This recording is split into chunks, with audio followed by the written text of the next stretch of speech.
The box was small. Velvet. Deep blue. My younger sister Lily opened it slowly at the center of the dining table while everyone watched with excitement. The moment the lid lifted, the room filled with gasps. A diamond necklace. Not small diamonds either. The kind that catches light from every angle and makes people stop talking. Mom clapped her hands with pride. Dad leaned back in his chair smiling like he had just completed something important. Lily's eyes sparkled brighter than the necklace itself as she lifted it from the box and held it against her neck. Everyone admired it. Everyone celebrated. Everyone looked at her. And no one looked at me. Then Mom suddenly turned toward my side of the table, her expression shifting into something awkward. Something rehearsed. She cleared her throat and forced a small smile. She said they were sorry. They had completely forgotten to buy my birthday gift this year. The words hung in the air like a small mistake that meant nothing. Lily laughed softly, already too distracted by the necklace resting on her collarbone. Dad waved his hand casually as if forgetting one daughter was no bigger than forgetting milk at the store. They promised they would make it up to me later. The room returned to celebrating Lily. But I just sat there quietly. This was not the first time. Growing up, Lily had always been the center of everything. Her achievements, her celebrations, her expensive surprises. My birthdays were smaller, quieter, easier to overlook. At first it used to hurt. Then I learned something important. People reveal their true priorities through their actions. So when Mom looked at me again and apologized one more time, I simply smiled. I told her it was okay. No anger. No argument. Just a calm, simple smile. They all seemed relieved by that reaction. Dinner continued like nothing had happened. But what none of them knew was that I had already bought something for myself. Something sitting safely inside my car outside. Something much bigger than a necklace. Because while they were busy celebrating Lily tonight, they had completely forgotten something else. Today wasn't just my birthday. It was also the day I finalized the biggest decision of my life. And the moment they saw what I had already bought for myself, that smile at the dinner table was going to haunt them. Because the diamond necklace they gave Lily cost $10,000. But the thing waiting for me outside cost a lot more than that. Dinner carried on as if nothing unusual had happened. Lily spent most of the evening turning her head from side to side, watching the diamonds catch the light above the table. Every movement sent tiny flashes across the room, and each sparkle pulled another compliment from Mom. Dad looked proud, like the necklace proved he was doing something right as a parent. Meanwhile, my plate sat half full in front of me. No one noticed. No one asked. That part wasn't new.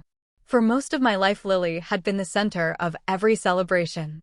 Her birthdays meant decorations, gifts stacked on the table, and dinners at expensive restaurants. Mine were quieter, simpler, easier to forget. At first, I used to wonder why. Later, I realized something important. Some people don't choose favorites out loud. They show it through habits that slowly become normal. Tonight was just another example. Mom eventually glanced toward me again, a little guilt returning to her expression. She repeated the same apology, promising they would get me something later this week. I smiled again and told her not to worry. The relief on her face was almost instant. Lily laughed lightly and said she would share the necklace with me someday, though her tone made it clear she never planned to take it off. Dad raised his glass and suggested dessert. The conversation shifted back to Lily's upcoming plans, her new job opportunity, the vacation she wanted later this year. My name disappeared from the room once again. But this time something felt different. Because outside in the driveway, parked under the quiet glow of the streetlight, something waited that none of them knew about. Earlier that afternoon, I had signed the final paperwork. The decision took months of planning, months of saving, months of keeping a secret that would completely change the way this family looked at me. When dessert plates were finally cleared, I stood from the table. Mom asked where I was going. I told her I needed something from my car. She nodded absent-mindedly, already listening to Lily talk about posting photos of her necklace online. None of them followed me. The night air outside felt cool and calm as I walked down the driveway. My car sat exactly where I left it. And beside it was the thing I bought today, covered carefully beneath a large protective wrap. For a moment I stood there quietly, staring at it. $10,000 in diamonds suddenly felt very small compared to what waited under that cover. Inside the house, laughter continued. They still believed tonight belonged to Lily. But in a few seconds that belief was about to change. I reached forward and pulled the cover away. The object beneath it reflected the streetlight instantly. And when my family stepped outside a moment later to see what I was doing, every voice behind me suddenly went silent. Because the gift they forgot to give me wasn't the biggest surprise tonight. The real surprise was the thing I had just bought for myself. The cover slipped off smoothly and fell to the ground beside my feet. For a second I simply stood there, letting the cool night air settle around me. The object beneath the wrap gleamed under the streetlight, polished metal reflecting pale silver across the driveway. A brand new car. Not just any car either. A deep black luxury sedan, flawless and silent, still carrying the temporary tag from the dealership. I ran my hand lightly along the hood. The surface was cold, smooth, and very real. Inside the house, I heard the back door open. Mom's voice floated out first, slightly annoyed, asking what I was doing outside for so long. Lily followed behind her, still holding her phone, probably planning to take more pictures of the necklace. Dad stepped out last. The moment they reached the driveway, their conversation stopped. The silence behind me was sudden and heavy. I didn't turn around immediately. Instead, I opened the car door slowly, letting the soft interior lights glow into the darkness. That was when Mom finally spoke. Her voice sounded confused. She asked whose car it was. I turned then, leaning casually against the door. I told her it was mine. The reaction was immediate. Lily's eyes widened as she looked from the car to me and back again. Dad walked a few steps closer, inspecting the vehicle like he expected to find a hidden explanation somewhere in the paint. Mom looked the most shocked of all. She asked when I bought it. I told her earlier today. Technically, that answer was true, though it left out the months of preparation that led to this moment. Dad circled the car slowly, clearly trying to estimate its value. His expression shifted from curiosity to something closer to disbelief. This wasn't the kind of purchase they expected from me. To them I was the quiet daughter. The responsible one. The one who saved money and avoided attention. Lily, on the other hand, had always been the one surrounded by excitement. Tonight had been another example of that. Until now. Lily stepped closer, her eyes narrowing slightly as she examined the interior through the open door. Her voice carried a hint of irritation when she asked how I could afford something like this. I simply shrugged. Hard work adds up over time. The words sounded simple enough, but they carried more weight than anyone standing there understood. Mom crossed her arms slowly, still staring at the car as if it had appeared out of nowhere. She said something about how big purchases should usually be discussed with family first. That was when I almost laughed. Because suddenly they were interested. Suddenly they cared about my decisions. I reached into the car and picked up the small folder resting on the passenger seat. The final paperwork. And something else. When I held it up, Dad's expression shifted again. This time with real concern. Because the purchase of the car wasn't the biggest surprise inside that folder. Not even close. The necklace they gave Lily tonight was expensive. But the thing written inside those papers was worth far more than diamonds. The folder felt heavier than it looked. Dad's eyes stayed fixed on it as I held it in my hand. Mom stepped closer, curiosity replacing the earlier shock. Lily lingered near the car door, her attention shifting between the leather interior and the documents I was holding. For a moment, none of them spoke. The quiet tension almost felt unfamiliar. Normally, Lily filled every silence with conversation, but tonight even she seemed unsure what to say. Dad finally broke the silence. He asked if the folder contained the car paperwork. I nodded slowly. Part of it did, but not all of it. Mom frowned slightly, sensing something more in my tone. She stepped closer, her eyes narrowing as she studied the documents in my hand. She asked what else was inside. I opened the folder and pulled out a second set of papers. Thicker. Stamped. Official. Dad noticed the letterhead first. His expression changed almost instantly. Because the name printed across the top of those pages was one he recognized very well. For 25 years, my father had worked at the same company, a mid-sized logistics business that had slowly grown into something respectable over the decades. The same company he often complained about during dinner. The same company that passed him over for promotions more than once. The same company whose name now appeared clearly across the page in my hand. Dad stepped closer, confusion tightening across his face. He asked why I had documents from his workplace. I looked at him calmly. Because they were mine. Mom blinked in surprise. Lily looked completely lost. Dad shook his head slowly as if he thought he misheard. I turned one of the papers around so they could see it properly. There, beneath the company name, sat a signature line. My signature. And above it, the title. New majority shareholder. For a long moment, no one reacted. The wind moved lightly across the driveway, rustling the fallen car cover near my feet. Dad's face slowly drained of color as the realization began forming in his mind. I explained it simply. The company had been struggling quietly for the past year. Several investors wanted out. A large portion of shares had become available recently. Most people inside the company never even heard about it. But I did. Months ago. Before tonight. Before this dinner. Before the necklace. I bought them. Not all. But enough. Enough to become the largest shareholder outside the board. Lily's mouth slowly fell open. Mom stared at the documents like they might suddenly disappear. But Dad looked the most stunned. Because for the first time he understood something he never expected. The daughter they forgot tonight had quietly bought power over the company he worked at. And what none of them realized yet was that my investment in that company wasn't the real twist. The real surprise was what I planned to do with it next. The driveway felt different now. A few minutes earlier, the night had been filled with laughter about a diamond necklace. Now the same space held a silence so thick it almost echoed. Dad kept staring at the papers as if the words might rearrange themselves if he looked long enough. Mom was the first to recover. She asked how something like this was even possible. Her voice carried a mixture of disbelief and discomfort, the kind people show when reality suddenly moves outside their expectations. I explained it simply. For the past 6 years, I had been working in corporate finance.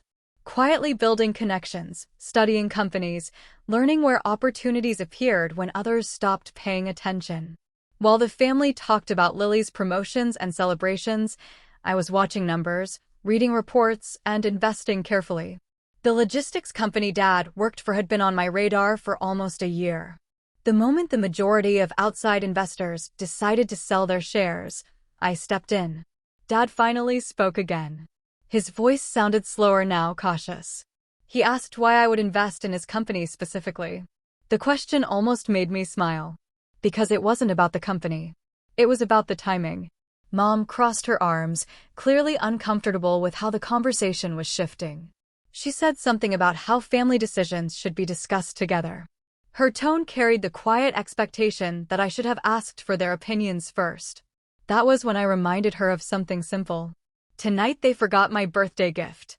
The words were calm, but they landed harder than I expected. No one responded immediately.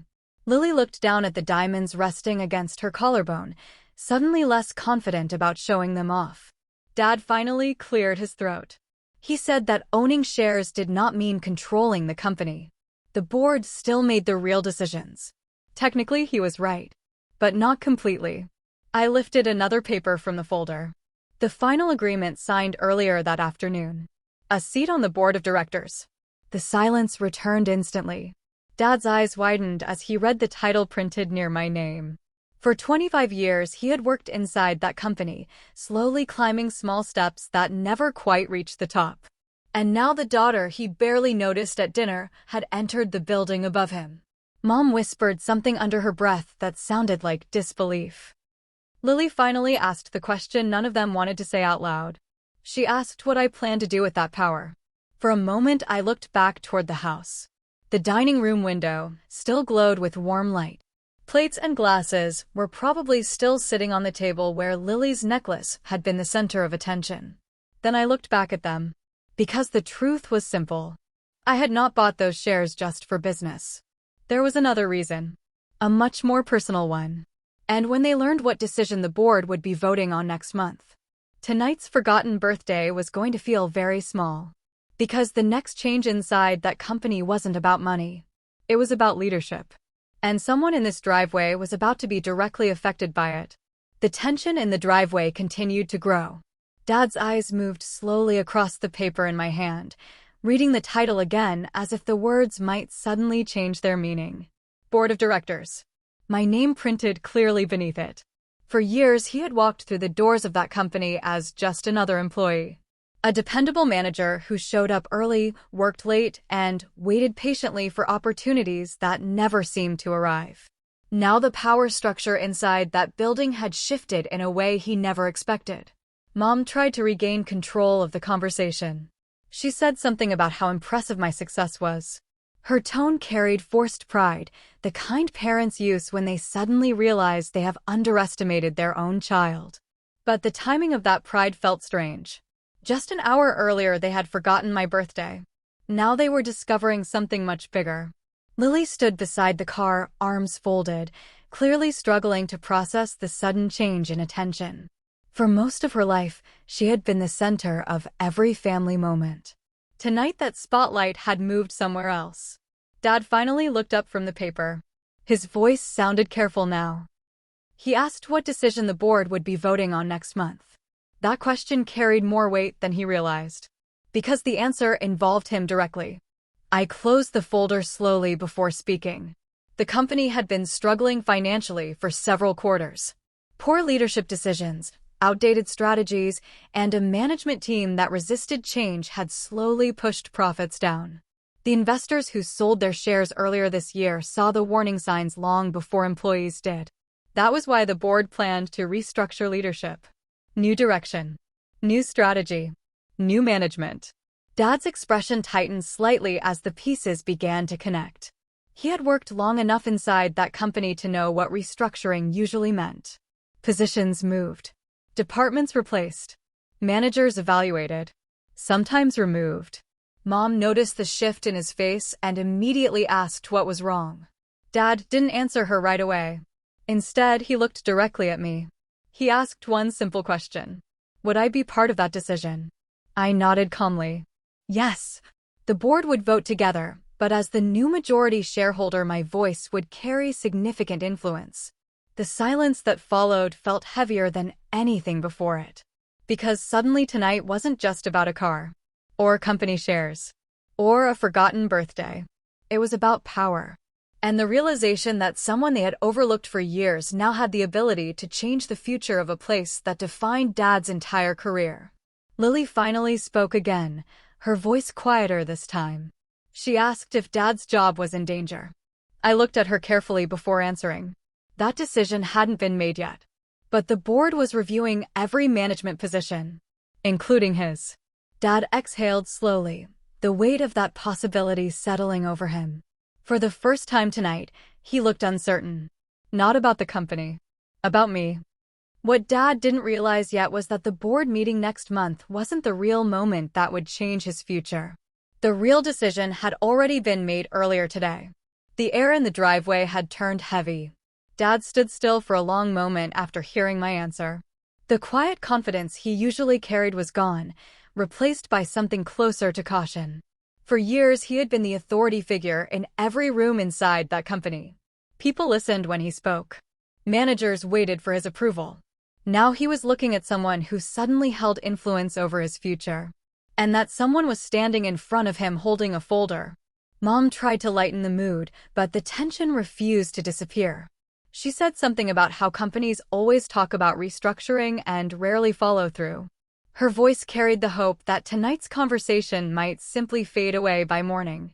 But Dad knew better. He had worked inside that building too long to ignore the warning signs. Slowly, he asked another question. What exactly had the board already decided? The way he phrased it showed that he noticed something earlier in my words. The part about the decision being made before tonight. I opened the folder again and removed a single sheet. The paper was shorter than the others, but far more important. Dad watched carefully as I handed it to him. The moment his eyes reached the center of the page, his expression changed. Mom stepped closer to read it over his shoulder. Lily followed behind them. 3 sets of eyes scanned the document. It was an internal proposal. A restructuring plan prepared for the board.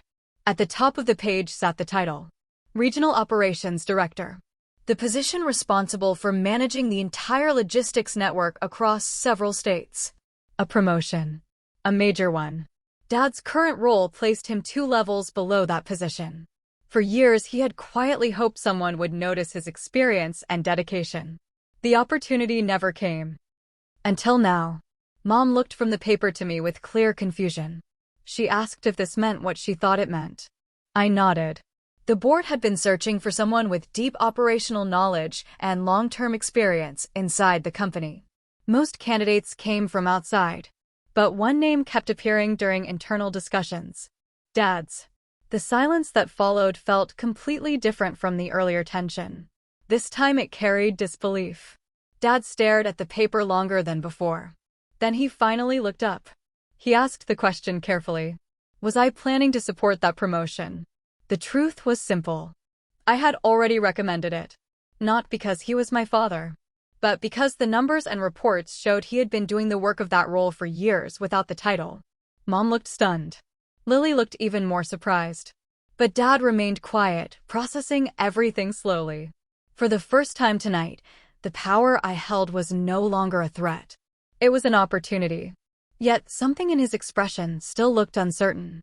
Because he understood one important detail. The person who had been ignored at dinner now had the ability to change the direction of his career. But the real twist wasn't the promotion.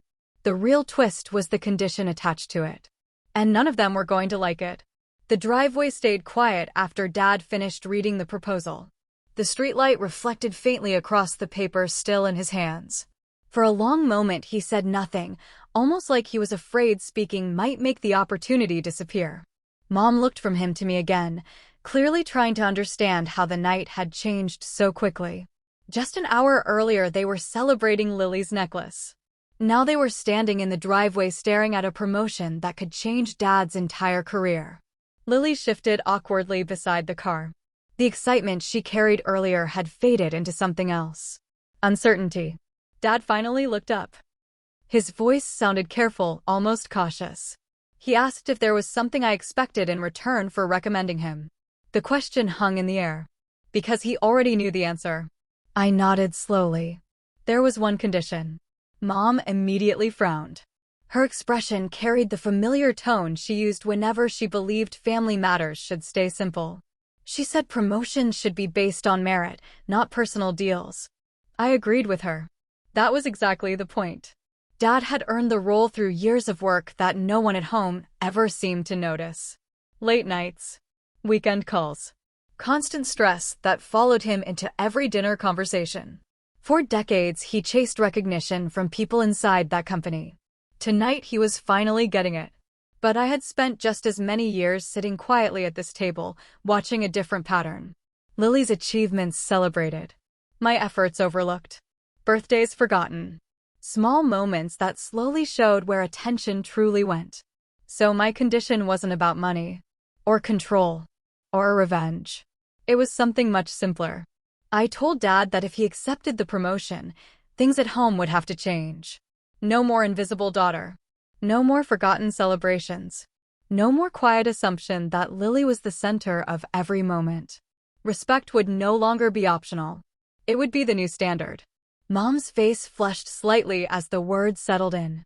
Lily looked down at the diamonds resting on her collarbone, suddenly aware of how different tonight had turned out. Dad stood still for a few seconds, thinking. Then he folded the paper carefully and handed it back to me. His voice sounded calmer now. He said something that surprised everyone. He admitted I was right. Success at work meant very little if the people closest to him felt invisible. For the first time in years, the conversation in our driveway wasn't about Lily. It wasn't about gifts. It was about balance.